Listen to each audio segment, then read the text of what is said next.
As we started this project, we decided to create a replica of George Washington's silver and ivory cutout. We chose this sword thinking it'd be easier to cast since it has a large blade and simple handle design. The method we ended up choosing for mold creation of the blade was 3D sand printing since it would allow us the greatest freedom in mold design. We also decided to investment cast the guard since it's small and has many fine details best suited for the investment casting process. After lots of debating and switching between alloys, we ended up settling on an 8630 steel to use for the sword since it has lower heat treating temperatures and could be carburized for higher hardness. We debated between a couple designs for the gating system of the sword and ended up settling on a single wide gate to fill the sword mold. We then verified the model in Magnasoft to make sure it would fill properly and that there was no shrinkage or hotspots in the sword.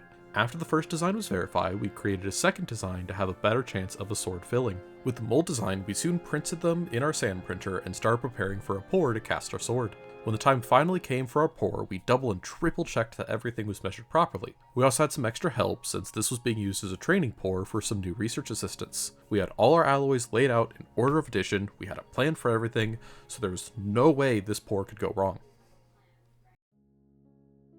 The pour failed. Plain and simple. Of the desired 4 swords, only one mostly came out. The one sword that did fill had a shrinkage or hot tear defect along the entirety of the riser. While Magmasoft didn't predict this, our advisor did. This is the main reason we created a second mold design in the first place. The reason for our pour failing was determined to be the carbon burning off in greater quantities than anticipated. This caused the carbon content to be roughly 40% lower than anticipated, causing everything to solidify earlier when pouring. No one was harmed because of the pour messing up, but there was still no usable sword.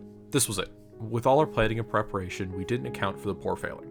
And with the foundry booked for the next 2 weeks, we had no hope of getting the sword done on time. This is it. This is the story of where our time in the cast and steel competition ends. At least that is what I would be saying if a pour 5 days after ours wasn't cancelled. This was the second chance we needed to get this sword finished, so we took it and started preparing. We adjusted our plan and printed only the second mold design in hopes it cast better than the first. Come the day of the pour, we were all ready.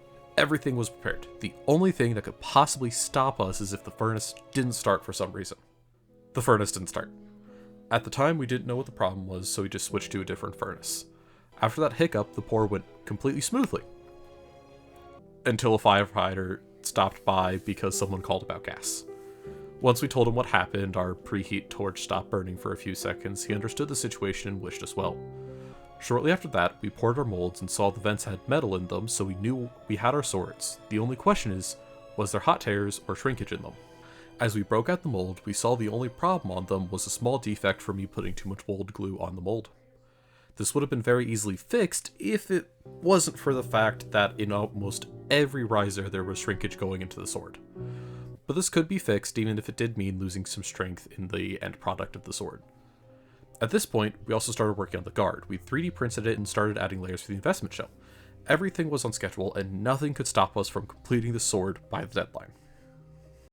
Last night, a destructive storm swept through Rolla, destroying homes, buildings, and even injuring some. Thankfully, no one on the team was harmed or displaced by the tornado, but it did do a number to the city's power grid. Because of this, we decided to delay the heat treating the sword since power wasn't stable. This would have caused us to miss the deadline if it wasn't for a small extension we were given.